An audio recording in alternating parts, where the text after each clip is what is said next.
Coucou tout le monde, on se retrouve aujourd'hui pour un nouveau point lecture. Je m'excuse d'avance, je parle du nez, donc j'espère que ça va tout de même aller pour la vidéo. Sinon, je m'en excuse déjà. Alors, la semaine dernière, je vous laissais avec Alpha et Oméga de Patricia Briggs, le premier tome.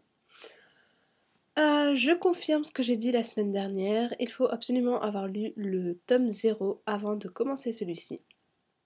Je vous dis ça parce que au moment où j'avais lu le tome 0, on m'avait dit qu'il était difficile à trouver en vente. Donc malheureusement vous pouvez toujours lire le tome 1 mais vous n'aurez pas une grosse description des personnages parce que tout a été dit dans le tome 0. Donc c'est vrai que tout de suite c'est un gros point négatif de ne pas avoir de description complète sur les personnages que vous allez rencontrer dans le bouquin. Concernant l'histoire, il y a beaucoup plus d'action que dans le tome 0, ce qui est normal parce que le tome 0 est un prologue, donc pas de grande action. L'histoire en elle-même est vraiment pas mal. Donc en fait, le livre reprend exactement à la fin du tome 0. Et Bran et Charles emmènent Anna dans leur meute, donc dans le Montana. Suite à ce que Léo lui a fait subir, ils la prennent sous leurs ailes. Et en fait, Anna a du mal à faire confiance à Charles, qui est donc son compagnon maintenant. Faut dire qu'après ce qu'elle a vécu, elle a été violée, battue, rabaissée plus bas que terre. Je pense que c'est normal qu'elle ait du mal à faire confiance à un autre homme. Néanmoins, petit à petit, en fait, elle y arrive forcément, hein, sinon ce serait pas drôle. Et en fait, il se passe des trucs pas très loin de là où est placée la meute. Il y a un loup solitaire en fait qui tue des gens. Et le rôle de Bran en fait, c'est de pas laisser de loup solitaire tuer des gens. Donc en fait, il envoie Charles dans les montagnes pour le traquer et pour le tuer quoi. Et en fait, Anna, elle décide en fait d'aller avec lui parce que déjà il a été blessé par des balles d'argent, donc il n'est pas en état, il est pas vraiment en bon état. Et Bran en fait il accepte parce qu'en fait il se dit que ce serait le meilleur moyen pour que Anna puisse faire confiance à Charles. Le fait de passer du temps ensemble, ça permettrait à Anna d'avoir plus confiance en son compagnon. Et ensuite, suite à ça, il se passe pas mal de trucs dans la montagne. Il y a deux nouveaux personnages qui arrivent que j'ai bien aimés. Voilà. Donc c'est vrai que c'est un bon premier tome. C'est pas non plus un livre waouh, mais c'est un bon premier tome. J'ai bien aimé. Le style d'écriture de Patricia Briggs est toujours aussi fluide, donc ça c'est nickel. Et voilà. Pardon. Donc voilà, donc ça c'est vraiment... Enfin moi j'ai bien aimé, en plus ça parle de loup-garou, donc encore une fois, je suis accro.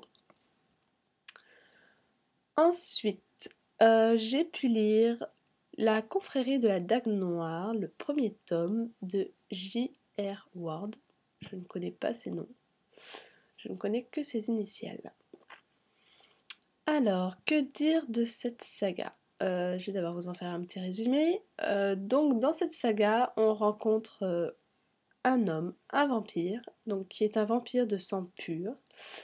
Et alors moi pendant tout le long du livre, je l'ai appelé Colère, parce que son nom s'écrit K-O-L-H-E-R. Et donc je savais pas trop comment l'appeler le pauvre. Et étant donné, enfin, vu comment il est dans le bouquin, je me suis dit que Colère, ça lui allait bien.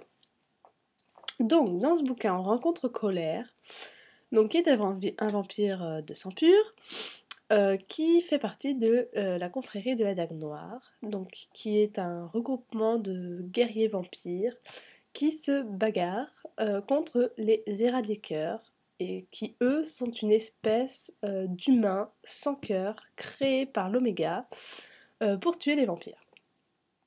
Alors déjà dès le départ c'est assez sympa parce qu'en fait c'est les vampires en fait qui sont menacés et pas les humains menacés par les vampires. Donc déjà, j'ai bien aimé le retournement de situation, on va dire. Ensuite, Colère, il y a un ami à lui, donc qui est guerrier dans la confrérie de la Dague Noire, qui lui demande un service.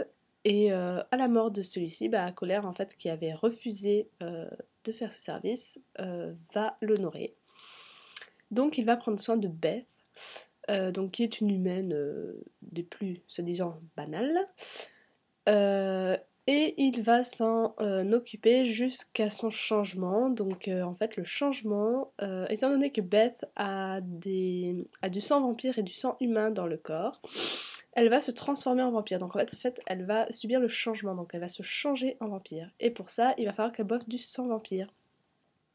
Et le fait de boire du sang de vampire, de sang pur, ça lui donne 100% de chance de survie. Donc voilà. Ça c'est la trame de l'histoire. Mais bien évidemment, ils peuvent pas, enfin, ils ne s'aiment pas, machin et tout. Enfin, bon. Donc concernant l'histoire, j'ai bien aimé, donc, comme je vous ai dit, le fait que ce soit les vampires qui soient, comment dire, qui soient traqués, on va dire. C'est plutôt pas mal, le retournement de situation. Sinon, question de personnage, ça a été un peu du déjà vu. C'est des personnages qui s'aiment pas au début et qui à la fin sont amoureux l'un de l'autre. Bon, je veux dire, ça a été du déjà vu, quoi. Mais en même temps, je me suis beaucoup attachée à eux. Surtout Beth, je sais pas pourquoi. Je veux dire, elle est mignonne comme tout, hein. Elle a un sacré tempérament, je crois que c'est... Enfin, moi j'aime bien les personnages qui ont un tempérament, qui sont pas trop gnangnan. Et puis Colère aussi, mais moins Colère. Il va moins... Il est gentil aussi, mais en fait, j'ai l'impression que c'est du déjà vu, quoi. C'est le mec baraque, euh, qui pense qu'à lui, enfin, qui a du mal à inclure une autre personne dans sa vie. C'est pour ça d'ailleurs que ça passe très mal avec Beth au début. Donc voilà, c'est pas non plus un personnage. De toute façon, je pense que vu comment il a été décrit au début, on n'a pas vraiment envie de l'aimer. C'est fait exprès. Mais voilà, moi je me suis beaucoup attachée au personnage, j'ai bien aimé. Et en fait, j'avais hâte de lire la suite. Le problème, c'est que en fait, j'ai appris il y a pas longtemps. Parce que moi, en fait, je suis pas du genre vraiment à lire des résumés en fait. Je lis les résumés, mais s'il y a des mots comme ça qui me plaisent, bim, je prends. Sinon, pas trop. Et en fait, j'ai appris que la confrérie de la Dague Noire, chaque tome était sur chaque personnage de la confrérie de la Dague Noire. Donc en fait, comme c'est un clan de guerriers, en fait, chaque tome est sur chaque guerrier. Donc je sais déjà que dans le prochain tome, on ne retrouvera pas Beth et Colère. Enfin, en tout cas, ce ne seront pas les personnages principaux. Donc je sais pas trop quoi penser. Il faut dire aussi que dans le premier tome, on a eu tout ce qu'on voulait, donc il n'y a pas de raison d'en avoir plus. Donc je ne sais pas trop quoi penser de la suite. Pour l'instant, elle n'est pas dans ma palle 2013, donc on verra plus tard. Alors actuellement, je suis en train de lire le deuxième tome de Mercy Thompson de Patricia Briggs. Donc dans ce deuxième tome, on retrouve les personnages principaux, Mercy, Samuel et Adam. Un petit clin d'œil à Caroline, hein, Adam. Donc, d'ailleurs, j'étais un peu déçue parce qu'Adam, en fait, on le voit pas tant que ça au début. J'étais un peu déçue, moi, je voulais qu'il arrive tout de suite. Et en fait, on le voit pas tout de suite. Et donc, dans ce tome, on retrouve aussi Stéphane, donc, qui était le vampire du premier tome, qui vient demander un coup de main à Mercy parce qu'il y a des choses qui se passent en ville et dans la région qui sont pas de nature humaine, on va dire. Et il demande à Mercy de venir en coyote. Donc, parce que Mercy est une changeuse. J'espère que j'en dis pas trop, mais bon, une changeuse, en fait, elle se transforme en coyote quand elle veut. Voilà. Il n'y a pas de spoiler là-dessus. Donc, il demande à Merci de venir en coyote à un rendez-vous avec une personne qu'il pense être enfin, celui qui fait le mal partout. Et bah forcément, tout ne se passe pas comme prévu, hein, vous l'aurez deviné. Alors, ce que j'ai beaucoup aimé, oui, je vous en dis pas plus parce que j'en ai pas lu beaucoup plus. Donc, ce que j'ai beaucoup aimé, c'est qu'on est rentré dans l'action dès les 3 premières pages. Stéphane appelle Merci et hop, ils sont partis en vadrouille voir le méchant. Donc voilà, donc ça déjà j'ai super bien aimé, c'est que tout de suite, bim, on rentre dans l'action. Et ça, c'est trop bien. Je veux dire, tout de suite dans le coup, c'était waouh, on, on est parti, on est motivé. Euh, donc ça, c'était le gros point positif. Sinon, moi, je suis toujours contente de retrouver Merci.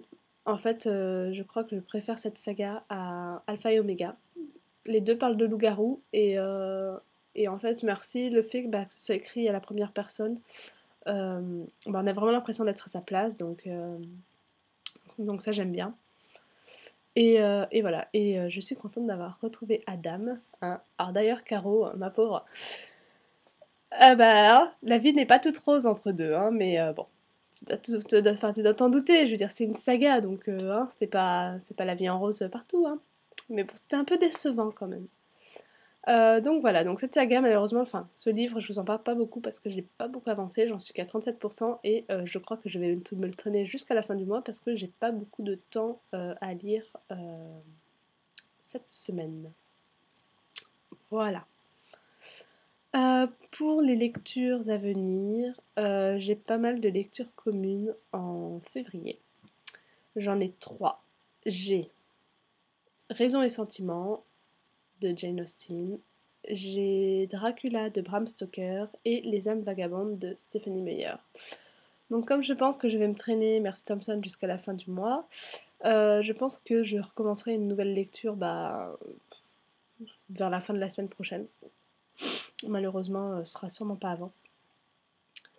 Et je pense que je commencerai avec un livre qui me fait envie. Je le vois beaucoup sur la blogosphère ces temps-ci. Je ne sais pas, tout le monde le lit. C'est Les âmes vagabondes de Stephanie Meyer, donc en lecture commune avec Caroline. Ce livre, il me donne juste trop envie. C'est horrible. Je n'arrête pas de lire des avis positifs sur ce bouquin, comme quoi les gens sont accros. Et j'ai juste super envie de le lire. Donc je pense que ce sera ma prochaine lecture. Et pour ceux qui savent, c'est un sacré pavé, 800 pages je crois. Donc voilà. Donc c'est tout pour cette petite vidéo de C'est lundi que lisez-vous. Enfin petite, qui fait quand même 13 minutes. J'en suis désolée, parce qu'en plus je dis pas grand chose. Hein. Mais voilà. Je vous fais des bisous, je vous dis à la semaine prochaine, je vous souhaite une bonne semaine livresque. Bye bye.